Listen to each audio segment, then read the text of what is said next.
Hey, how you doing? I was just playing around here with my OBD2 scanner.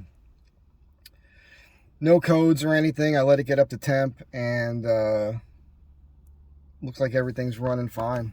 No issues. I did a screenshot of the gauges, and there's like a real-time screen. Maybe I'll post that up or send that to somebody that knows more about this stuff than I do. Here's something I like. I don't know if you can see it. I can't see what you can see, but I can put this in my overhead now. So that's going to live up in there where it's nice and safe. Real happy about that. And I just want to take a minute here to talk about your Astro van. Your Astro van, not mine. This is my Astro van. There are many like it, but this one is mine. Not all Astro vans are the same.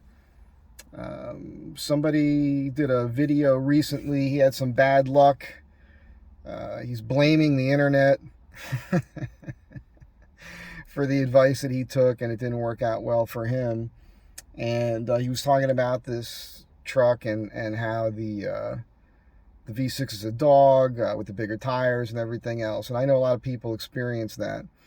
And I know that some people out there probably think I'm lying or full of crap. They can't believe the performance that I get out of my van. I don't know what to tell you. I don't lie about anything, ever. I never saw the need in that. So, yeah, I take good care of this van, and when I got it, it was in pretty decent shape, but I've been improving upon it, you know. But I just want to say that the performance of your van, there's no big mystery. Nobody's buying a new Astro van. The last one was made in 2005, so anything you're gonna run across, it's gonna be used, and you don't know what people did to it before you got it, all right? You don't know how it was treated. One of the things that people don't do when they get it is flush the system, the whole cooling system. If you haven't done that, you need to do that. You know, when I got this, I had my system flushed 3 times. Twice, and then I blew a hose and I put a new radiator in and I had it flushed again. And I think I've flushed it at least once since then. Just because when I got it, it was sludgy in there, you know. But there's so many things. Look, all an engine is an air pump. That's all it is. It sucks air in, it pushes air out. There's no need to overcomplicate this, right? It was a genius once said, Einstein, if you can't explain things in a simple way, you don't understand it well enough. And I'm not saying I'm some kind of genius. I'm far from that. But I have a pretty good understanding of how things work, and I can apply my intellect and how to try to make things better. It's not that complicated. So the big thing with these things, any older vehicle, larger vehicle, is going to be, you know, where you live. What elevation do you live at? Are you at sea level or are you up in the hills? Do you drive a lot of mountains? Are you already at a higher elevation and then driving over mountains? Because any vehicle is going to suffer power with that. If you've got one of these things and you did what I did and it's lifted and you put a little bit of a bigger tire on it, yeah, you should see some power loss. There's a graph out there that I've shared before. Maybe I'll find it and pair it with this video. It's not an exact representation of how the Astro van runs because there's a caveat there at the top. It says something like a transmission 1-to-1 ratio or something. I forget. And I've been schooled on that we don't have a 1-to-1 with a 4-speed, whatever. But the point is that they all gloss over is that it's a color chart that shows tire size, and it's talking about the gearing in the rear end. And that's a ratio that doesn't really matter. Nothing else matters other than those two things when you're just talking about this. What's your RPM range, your power band, fuel economy with the gearing compared to the size of the tires that you're running. So with that, on that graph, it says that when you're running about a 30-inch tire with the 342 gears that I have and many of you have, you should actually see better fuel economy with a little loss in power. And I'm not really seeing much of a loss in power. Now, there's a thing I'm going to talk about here with how you drive. Because one thing I know about this van, I've got a brand new Jasper transmission in it. It's a couple years old now. It's great. When I went to the conversion with the 4x4, it went from all-wheel drive to two-wheel drive all the time. And that was a major difference in how this thing handled. I noticed that right away, which made me realize that my all-wheel drive was probably on all the time, which was definitely hurting fuel economy. So that was an upgrade for efficiency and fuel economy and power. But the thing is if you're going and you're on an incline and you floor this thing, it's going to bog down. It's got when you floor the gas pedal, you override the computer so it can't do its job. That's the only way I can explain it.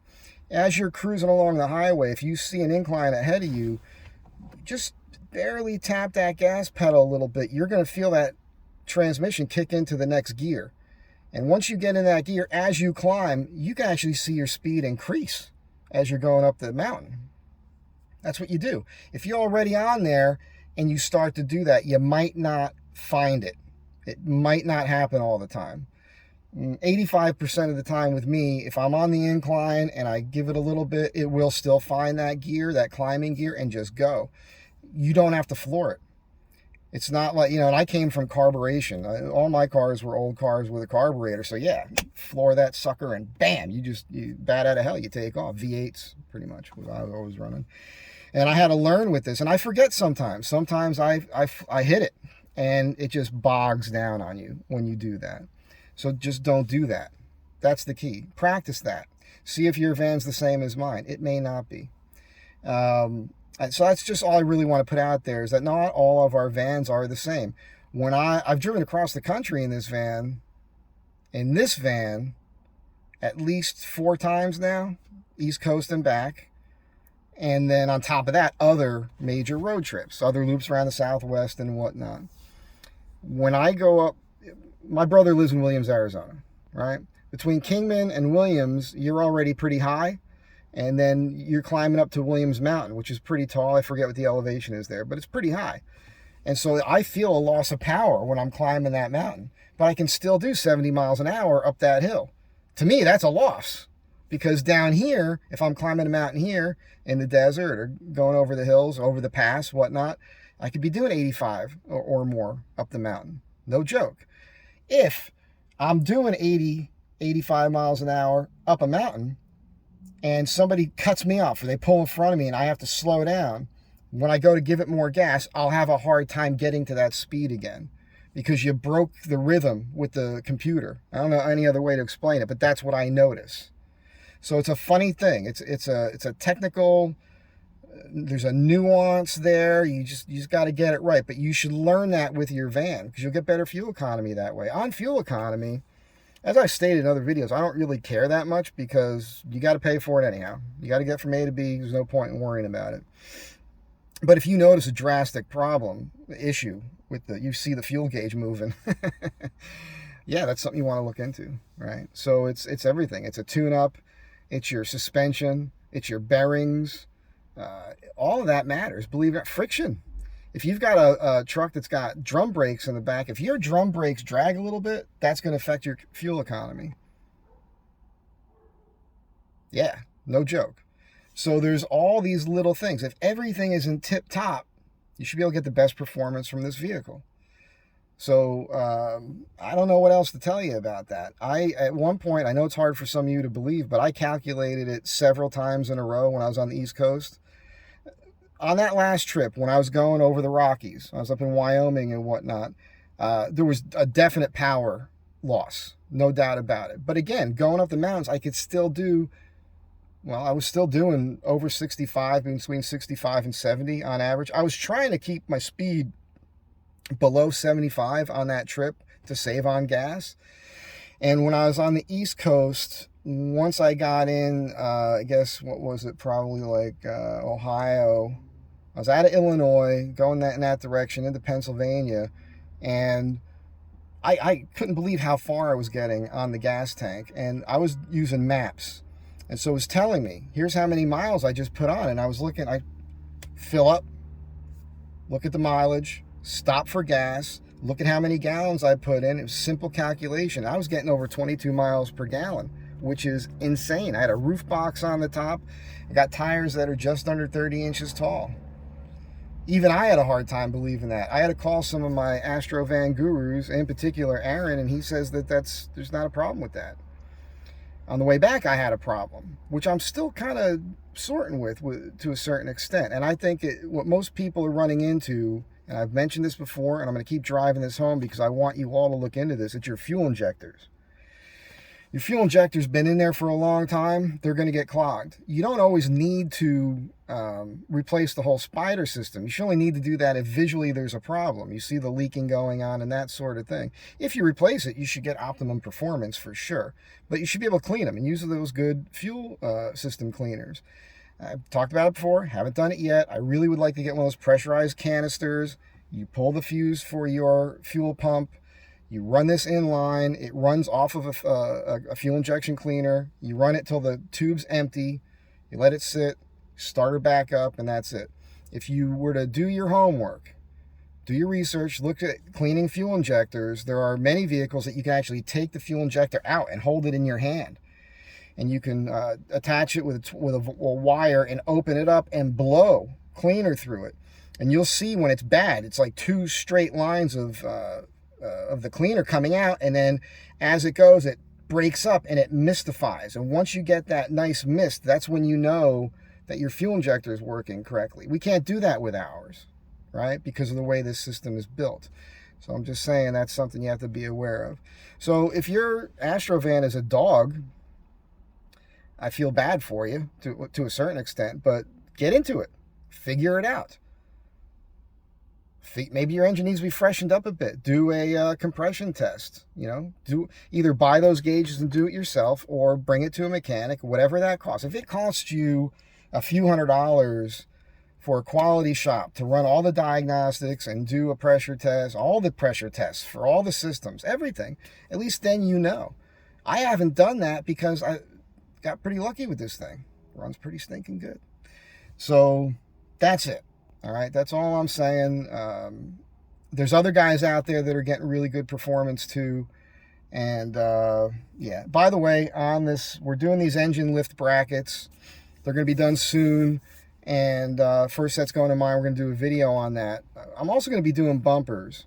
And the thing about the lift is that what hurts your mileage a lot is the air that goes underneath the vehicle.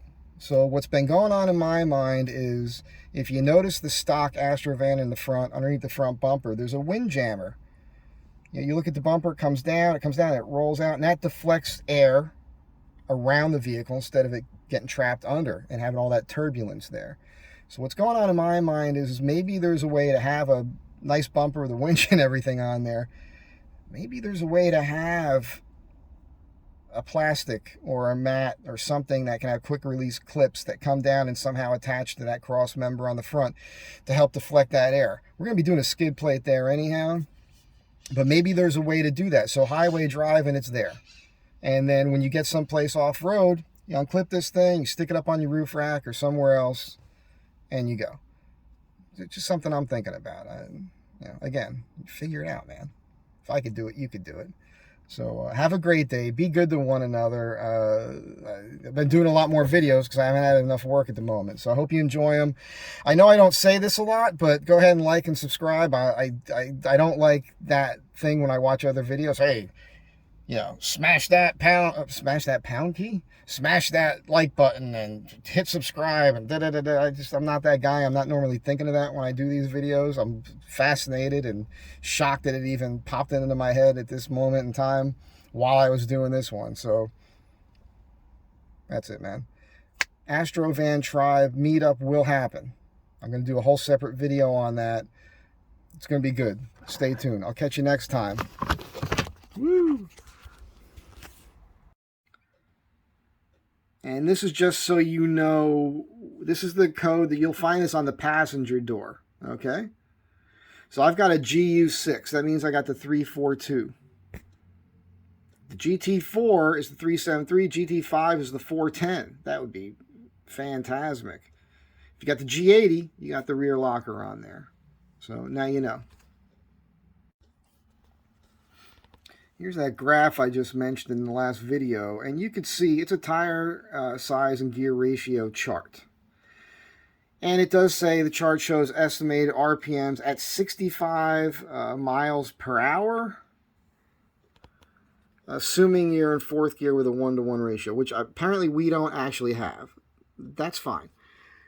So these numbers aren't going to be exactly accurate. However, the idea going on here does make sense, if that makes sense to you, right? So if you're running a 30-inch tire and you've got 342 gears, you're in the yellow, which says a little less power, but better gas mileage. The green is balanced, and the red is more power with worse gas mileage, right? Now, on the Astro van, I think a 30-inch tire is pretty much what I think that's the sweet spot. 29 to 30 inches is pretty much all you need. If you want to run a 32-inch tire because you want to do more off-road, which is something I really do want to do. I'm trying to get out there as often as I can, and I will be doing it more often. Well, if you just drag across here, you don't get in the green until you get to the 391 or the 411. This truck did come available in 410 gears. So if you got the 410 gears, I think you could run a 32-inch tire and be in that sweet spot. So just something to be aware of. That's what I'm going to shoot for eventually down the road. Eventually down the road, I plan on re-gearing this thing and getting a larger tire.